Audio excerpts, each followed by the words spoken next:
Good morning, everybody. Happy Monday. Another week is here, and I'm going to go ahead and open up this week by talking a little bit about my other football team. I'm talking about the Washington Huskies here. I know this stuff isn't for everybody, but just understand that I am a Huskies fan the same way that I'm a Seahawks fan, and honestly, straight up, while I care more about the NFL than the NCAA, um, I actually am a Washington Husky. I'm not actually a Seahawk by any definition, but I am actually a Husky. So there is a kinship that you feel with the team. By the way, I didn't play for the team, obviously, but I went to the university. I graduated from the university. So that's what I mean by that. But anyway, let's talk a little bit about the Huskies here. I'm going to go ahead and do this now. I know the season doesn't start until September. We're like a little less than 4 months away from the first Huskies game. I know it's a ways down the road, and it might be a little bit weird that I'm doing this now, but not much is going to change between now and the start of the season. And I want to go ahead and get this out of the way now before the first preseason game for the Seahawks, because once we play that first preseason game, there's a good chance there's going to be a nonstop deluge of stuff to talk about Seahawks related, and I don't want the college football stuff to get completely washed out. So today, so far, has been a bit of a slow day. We haven't really learned all that much new in the last day or so. So I'm going to go ahead and get this up now, get it out of the way, and then we'll probably reconvene right before the season starts again. But I want to make sure I get this video out before the rush of the preseason section of the offseason gets underway. So, with that being said, let's talk a little bit about the 2023 Washington Huskies. Their season starts, like I said, in a little less than 4 weeks. Their final season as a member of the Pac 12. Their final season with this arrangement of teams making up the majority of their schedule. So, bittersweet, but let's try to make it a good one. And we have the opportunity to make this a really good season. We did not have a single player get drafted in the most recent NFL draft. And that was not because we were terrible last year.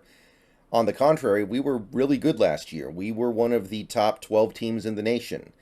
But all the players we had that would have gotten drafted decided to stay back for another season. So that puts us in this situation now where we are returning a ridiculous number of players from last year's really good team, meaning this team has a chance to be even better. Now, that's not to say we didn't lose anybody. We lost our starting offensive linemen from last year, two of them, Kirkland and Vudu, both guys who, by the way, had a chance of getting drafted. They were considered fringe guys, maybe seventh rounders, didn't end up getting picked up. But I'm not going to act like those guys are nothing, but they're not blue chip super duper stars that are going to be really hard to replace, especially in this offensive system. We should be able to replace them. In DeBoer's system, with all these receivers that we got, with the backs we got, with Penix coming back, we should be able to replace the little bit that we lost. A lot of guys who probably would have gone pro under normal circumstances did not. They are back for 2023. Penix, McMillan, Odunze. It was a very, very successful season in terms of convincing these guys to stay for another year. So you put that all together, and you should have another year of an elite offense, an offense that scores almost every time they touch the ball, an offense that is a threat to put up 45 to 50 points in any game they play, and that is the seat of this team's power. The defense, to a certain extent, when you're playing offense the way the Huskies' offense is going to be playing with the DeBoer system, you're not going to have an elite defense. It just doesn't really work like that. But there is an opportunity for this defense to be at least a little bit better. They are returning quite a few players from last year, although in some cases that may not be a great thing. And they do have some blue chippers on that side of the ball. I'm not going to get super deep into the weeds in this video. That's not what this video is about. But this team has a chance to be really good. And honestly, you look at this schedule, we have a really good opportunity to put together that season that maybe, it's going to be an uphill battle because we're in the Pac-12 still, maybe gets us to that playoff in the final year before we leave the conference. You start the season with your three out of conference games. Boise State was good last year, but that's not supposed to be a team that is on our level. Tulsa wasn't even very good last year by their standards. Michigan State, we played them last year and we beat them up. They had a little bit of a down year. We're going on the road this time, but if this Washington team is actually going to challenge for the Pac 12, they really shouldn't be a major obstacle in our way. So it's not a cupcake 3 game start, but it is a 3 game start you would expect to see the Huskies go 3-0 against for sure. And if they don't, then something's really not right. And something is. I mean, then you can kind of forget about all these high, lofty expectations because if you can't get through these guys, how are you going to get through the rest? And when I say the rest, I don't necessarily mean the rest of the conference because a good chunk of this conference will probably not be that good. California, Arizona, they're your next 2 teams. Those should both be wins. California at home, Arizona on the road. Arizona could be a little bit frisky, I think, but that should not be anything that gives you a problem if you are who they say you are. And then you get your bye week right before you host Oregon. So that's big. You're facing probably the team that is in your way more than any other team to try to get to the playoff, and you're getting to play them at home coming off your bye week. That is huge. So if you can beat Oregon for the second year in a row this in 2023 and get off to a 6-0 start, suddenly it seems like you could have that special season.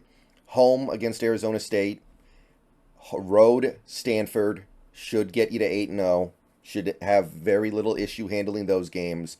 And then you run into the 2 games in a row that will define your season. At USC, home against Utah. At USC, with the team that is likely to have the Heisman Trophy winner this year, with the team that almost made the playoffs last year, with an atrocious defense, with all that firepower, if you can go on the road and beat USC, suddenly it's looking like you could really run the table here. Like you could be talking about that undefeated season going into your bowl game and then the playoff and the Pac-12 title game, etc., etc. Not in that order. But if you can find a way to do that, then you're talking about a really special season. And then you've got Utah. Utah's always good. Utah's always going to have a tough defense. So Utah's always going to be a little bit of a problem for you. So you got those 2 in back-to-back weeks. Realistically, you hope that you can split those games.